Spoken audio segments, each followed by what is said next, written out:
Assalamualaikum. Pertama sekali saya nak perkenalkan diri. Nama saya Muhammad Faizal bin Fajar. Nombor metrik ialah A20E1472.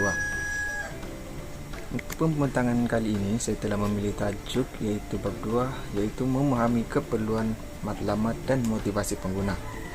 Sebelum masuk kepada sebelum masuk kepada isu yang berlaku pada saat ini, saya akan menerangkan apakah itu keperluan, apakah itu matlamat, dan apakah itu motivasi pengguna. Pertama sekali ialah keperluan. Ini keperluan ialah sesuatu perkara yang diperlukan oleh semua individu, yang ingin dicapai oleh setiap individu. Keperluan ada dua jenis, yaitu keperluan semula jadi, keperluan yang diperoleh.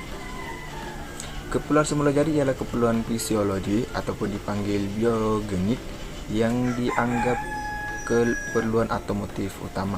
Manakala keperluan yang diperoleh ianya dipelajari sebagai tindak balas kepada budaya ataupun persekitaran kita. Secara amnya adalah keperluan psikologi yang dianggap sebagai sekunder. Seterusnya kita masuk kepada matlamat. Apakah itu matlamat? Matlamat merupakan satu keputusan yang diinginkan melalui tingkah laku seseorang. Matlamat mempunyai dua jenis, yaitu matlamat genetik, matlamat generik, dan juga matlamat khusus produk.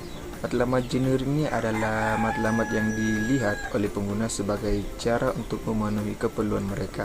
Manakala matlamat khusus produk pula ialah matlamat yang dipilih oleh pengguna untuk jenama produk mereka dan juga perkhidmatan mereka. Kita masuk kepada cara memilih matlamat. Bagaimana cara memilih ialah matlamat yang dipilih oleh individu bergantung kepada 4 aspek ini. Yang pertama ialah pengalaman pribadi, yang kedua ialah kepada kapasiti fisikal, ketiga ialah norma dan nilai budaya semasa, dan yang keempat ialah persekitaran fisikal dan sosial. Seterusnya kita masuk kepada hubungan antara keperluan dan matlamat. Apabila seseorang mempunyai keperluan, secara tidak langsungnya ianya juga mempunyai matlamat. Ini menyebabkan sekiranya seseorang itu mempunyai keperluan, dia ingin mencapai keputusannya untuk memuaskan dirinya.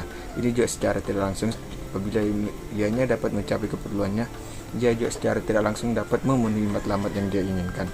Disebabkan itu, hubungan antara keperluan dan juga matlamat sering digunakan oleh pemasar bagi menarik minat lagi banyak pengguna datang ke tempatnya. Kita masuk kepada motivasi.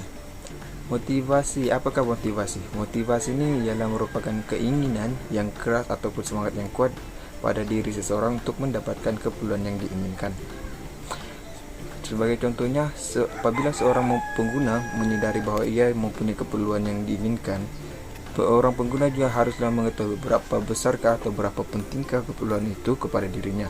Dan yang terakhir, seorang pengguna perlu tahu bagaimana cara dia untuk mendapatkan keperluan yang dia inginkan itu.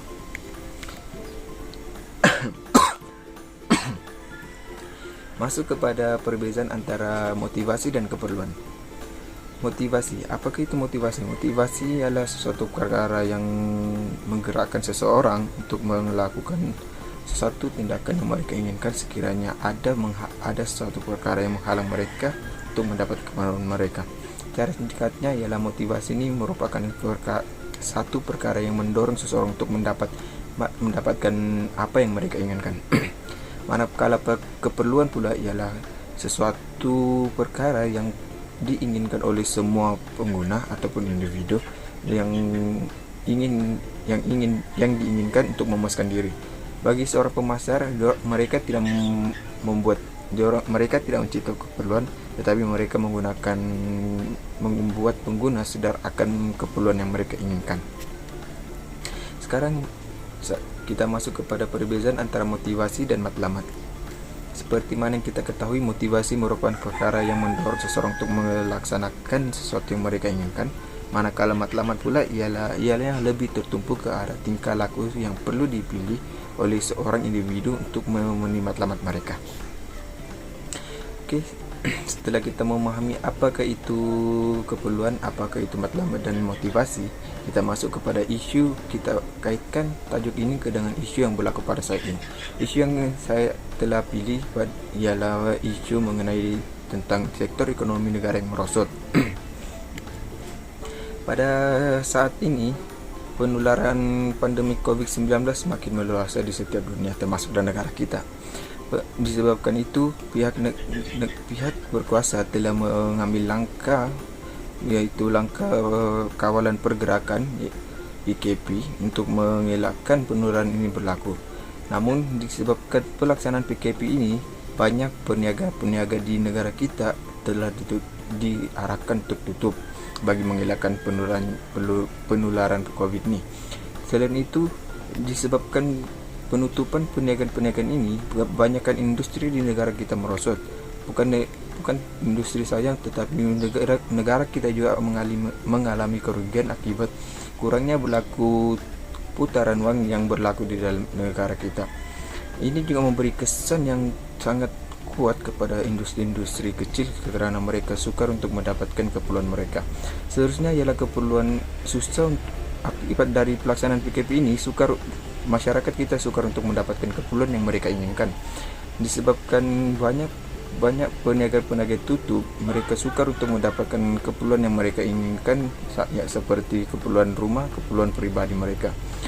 Oleh itu, bagi menangani masalah ini, seorang pemasar perlulah mempunyai motivasi atau matlamat bagi menyelesaikan masalah yang berlaku pada saat ini. Bagi seorang pemasar, mereka boleh melakukan cara perniagaan mereka, yaitu dari perniagaan secara langsung mentukar kepada perniagaan secara online. Ini juga akan mengelakkan berlakunya penularan COVID-19. Sekian ini saya yang dapat saya kongsikan untuk video ini. Sekian, terima kasih.